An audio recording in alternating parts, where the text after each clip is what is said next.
Maybe the only topic that we did not cover in this part is virtual services. So maybe you could take the lead. Thank you. My name is Ernst Zinn from Ancotel. Ancotel is not a carrier. Ancotel is more a special telehouse. When the deregulation starts in Germany, I saw hundreds of carriers growing up, and with the competition, the margins are going down, and they died as fast as they come. One problem was the real cost, because they need interconnection to other carriers in the country, to international carriers, to ISP and so on, and this cost increased dramatically. And that was the idea of Ancotel, that we built in Germany a meeting room where these carriers can rent space in our building, and then we make an in-house interconnection. That was the first idea, but that is also very expensive. You know, you have to pay rack space, you have to pay equipment and operational cost. And what we are building in the next step was a virtual meeting room. That means we install our SDH equipment, and the carriers come only with a fiber to us, and we deliver it to the other carriers. And that's a real benefit, because you don't have to invest any equipment, you have no operational cost, you just have to make the legal agreements with the other carriers for the interconnection. And with this virtual meeting room, we have in the meantime two, one on SDH basis and one on IP basis, so even pure ISP should come to us and can interconnect.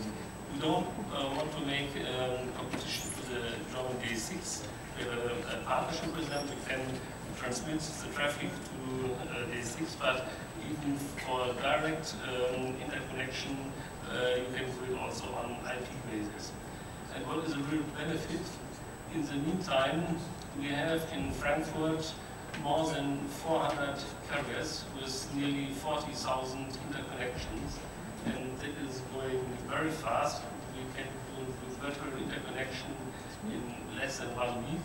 I think all other legal agreements and so on take much more time than the connection, and I think the price is without any competition. We take 4,800 euros per year for an SD1, and you can deliver to other carriers on a 2 megabit basis. So even if you have small capacity, it's very interesting. Don't invest in much equipment and rack space and so on. Just take a virtual interconnection. Worst case, we can split it up to 64 kilobit channels. But I think that's only for SMS services or something interesting. That's not the big thing. But with our virtual meeting rooms, you can send us classical voice, C7 protocol, internet traffic or data traffic, and we will deliver it to whom you wish. I think that's an advantage for new carriers to have a good international interconnection with a lot of carriers without a lot of invest. And that's a basic which still is growing, and the service is growing, and we're also looking for new services. For instance, one relative new service is that we can transform voice over IP traffic into classical speech, or the other way around. So even if you have only voice over IP because you're an ISP or something like this, you can send it to us, and we can deliver it to classical voice carriers on a C7 protocol. And that's with not too much money compared against own equipment, what we need to have such services. Okay, so if I may conclude, the concept of virtual services is well accepted, since you have what, 400 operators and 4,000 cross connects? 40,000. 40,000. Sorry. And okay, those are SDH and Ethernet cross connects. How popular, how, let's say, well accepted are those advanced services like TDM to soft switch conversion and everything? It's a new product. It's growing. We have, I don't have the exact numbers. We have a lot of customers already on the services. You must see we will have a lot of companies which have the policy to build up their own equipment, like Deutsche Telekom. Deutsche Telekom will not take any virtual services at all. It's also possible, but smaller operators are more coming, and we have a lot of increasing capacity in these services. You partner with other companies, with other virtual companies like Telix in the States? Yes, we Do you find differences in States and in Europe when it comes to services?